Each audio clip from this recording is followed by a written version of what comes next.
I had barely shut the car door when I saw it me backyard. My sanctuary was wrecked. It took my brain a second to process what I was looking at, because I was still coming down off a 4-day work trip in Seattle, half distracted by the design expo, thinking about new clients, the stack of emails I had to answer, and, honestly, feeling pretty good because I'd picked up this rare piece of teak I was dying to test out for my next deck project. And then, right there, boom, reality hits harder than jet lag ever could. I turned my head and my jaw just about hit the gravel. My Pashami pride, my work, my favorite spot in the world was sliced right down the middle, not jagged or clumsy, but a surgical, precise cut straight through the teak boards, the benches, the footings of the pergola. Half the thing was still awkwardly upright, like a broken rib cage.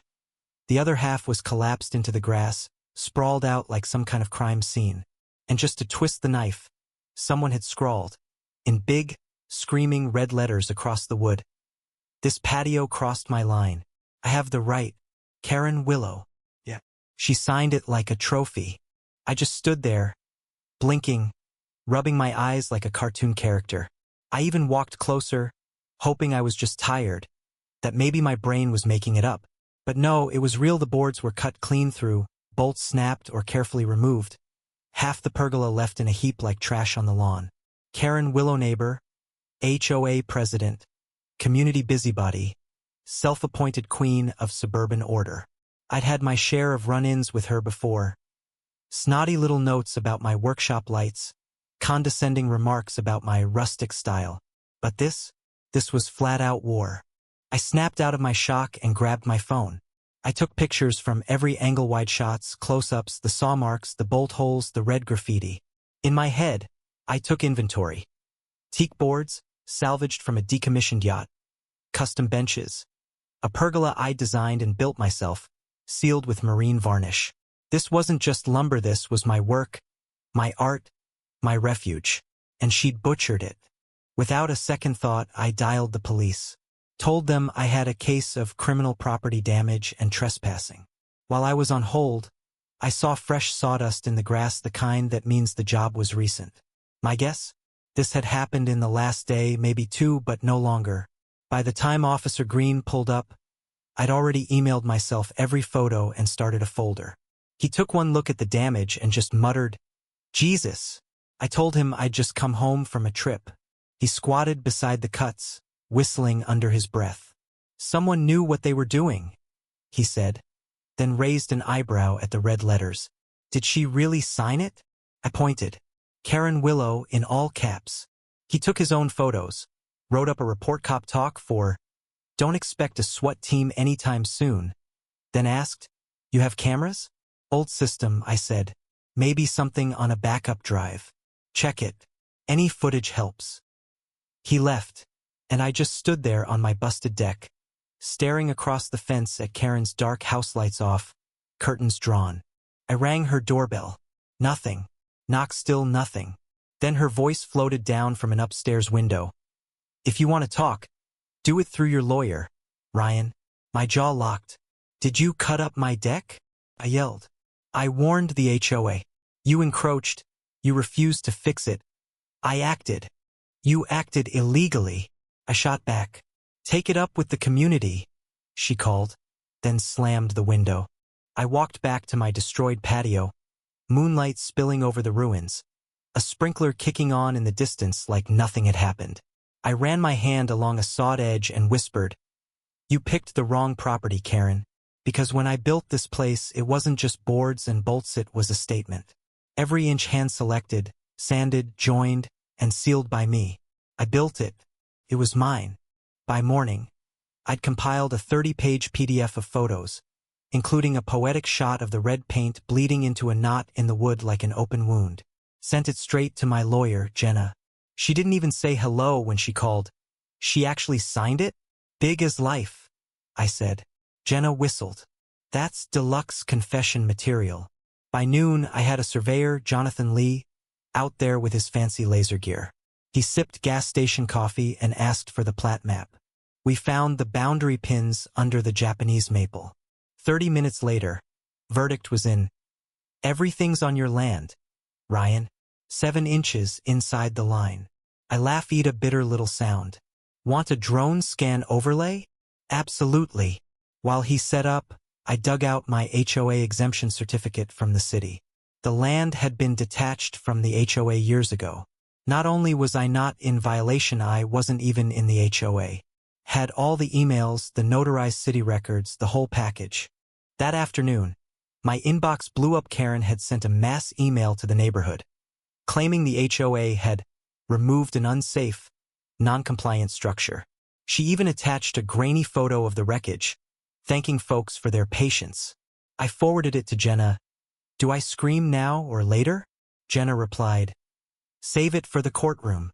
Karen followed up with a Facebook manifesto, restoring visual harmony, enforcing compliance. My name came up half a dozen times. But here's where the twist hit. Neighbors started pushing back. Jeff, 3 houses down, wrote, wait, Ryan's not even in the HOA. Susan chimed in, he was detached years ago. I was at the city meeting. Karen sputtered something about a visual compliance clause. Susan answered, you made that up, Karen. I left the comments section to fend for itself and went back to the scene of the crime. That's when I noticed faint pencil notches. Blade scratches manual. Not from a demolition blade.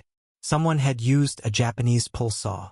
Precise, careful, almost artistic, too neat to be random vandalism. I snapped photos of the markings and thought, you didn't hire a contractor. You brought someone you trusted. I tore my garage apart looking for the backup drive. There it was, dusty, taped to a forgotten shelf. Plugged it in, scrubbed through hours of footage, squirrels, thunderstorms, me pressure washing boards until I found it. Friday, 2 a.m., night vision grainy. A woman with her hair tied back. Karen steps onto my patio, umbrella bag in hand. Behind her, a man carries a long, wrapped object. They argue in the dark. The mix weak, but I hear enough. This is your mess, Karen. I'm not going to jail because you can't file a complaint. He unwraps the Sawa 2-handle Japanese pull saw. They work quietly, methodically, Karen pointing, him cutting. 28 minutes later, the deed is done. Karen sprays her message on the wood. They vanish. I copied the footage twice, encrypted it, and marched it down to the police station. Detective Hill watched it 3 times, stone-faced. That's not just trespassing anymore, he said. Nope, I said. Breaking and entering, destruction, conspiracy plus. She signed the scene. He scheduled follow-ups, said the DA would be in touch. Next call, Jenna. We're filing a civil suit for $250,000.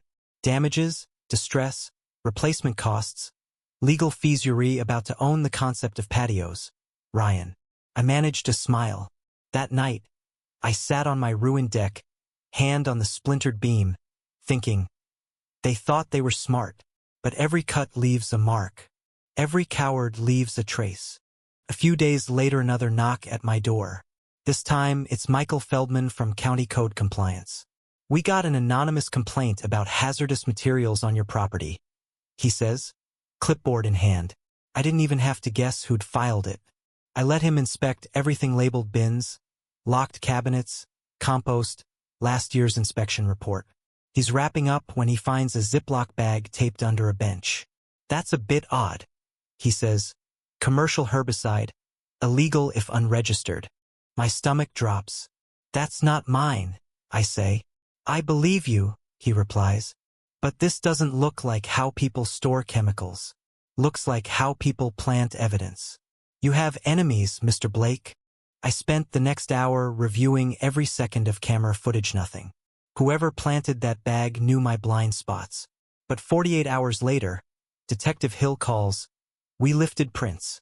Trevor Willow, Karen's nephew. My brain nearly short-circuited. Wait, you got a match? Yep. Old contractor violation. Slam dunk. We're bringing Karen in for questioning. Might be conspiracy. This is officially criminal. That afternoon, I watched from my porch as a cruiser parked across from Karen's house. She didn't go quietly shouting about harassment, civic duty, whatever. Not arrested yet, but the gloves were off. I poured a drink, not celebrating, just marking a line in the sand. She'd crossed into felony territory. I was no longer just a guy with a broken patio. I was the victim in a criminal investigation. Her paper walls were burning. Then came the real neighborhood fireworks. The herbicide bag and the video hit the community like a bomb. Rumors, phone calls, chaos. Jeff told me the HOA board was in emergency session. Karen was still technically president, but police crawling her records, her nephew's fingerprints on a felony her grip was gone. I found out just how bad it was when Diane Carter, a board member, showed up on my porch mom jeans, clipboard, that classic suburban air. What happened to your patio was inexcusable, she said, shifting nervously. We didn't know about the video, the chemicals. Karen's been operating El Nino votes. No authorization. We're voting to suspend her tomorrow. The next night, the clubhouse was packed more people than I'd ever seen at a neighborhood event. Karen walked in 10 minutes late, white blazer, chin high, acting like she still owned the place. Diane stood and called the vote. Due to ongoing legal investigations and confirmed violations of procedure, we moved to suspend President Willow. Karen protested. Witch hunt. He's always been in violation. Jeff piped up. He's not even in the HOA. Susan snapped. You tried to destroy his deck.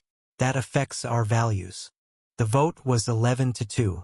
Karen stormed out, muttering about lawsuits. Next morning, I got an anonymous envelope on my porch emails, fake complaint logs, internal HOA messages, all forged by Karen. If Blake won't comply, we'll make it happen. I have a plan. Signed KW. Jenna just shook her head. She's not rogue. She's institutionalized this. The HOA's now part of your civil suit. Diane's cooperating, but the rest are complicit by inaction. Court was colder than TV ever shows. I sat at the plaintiff's table, Karen, gray pantsuit, across from me, jury to the left, Jenna to my right with our mountain of evidence. We started with the plat maps, the exemption, city records all airtight. Then Jenna played the video, Karen, her nephew, the saw, the graffiti.